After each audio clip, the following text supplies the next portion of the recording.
দিব কেন ভিতর তোমার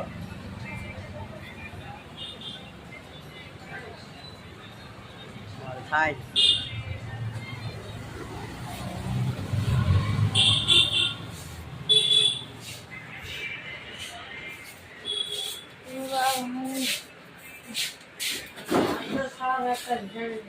কি হয়েছে তোমার এই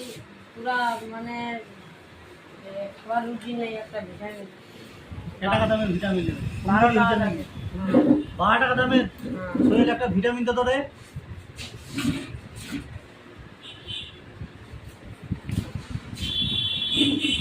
এটা ভিটামিনের দাম তো 300 টাকা তোমার 12 টাকা লইছেন খালি মোর বাতা মুখ 12 টাকা দিয়ে 12 টাকা দামের ভিটামিন নাই 12 টাকা দামের তোমার খামদানি পাবেন তো তোমার আব্বাকে যা কहो যে 300 টাকা দিবা বলে তারপর ভিটামিনের ডাক্তারটা দিবে মোর বাঘ যে আমি কই হ্যাঁ তোমার বাবু তোমার কইছো 12 টাকা লিওছো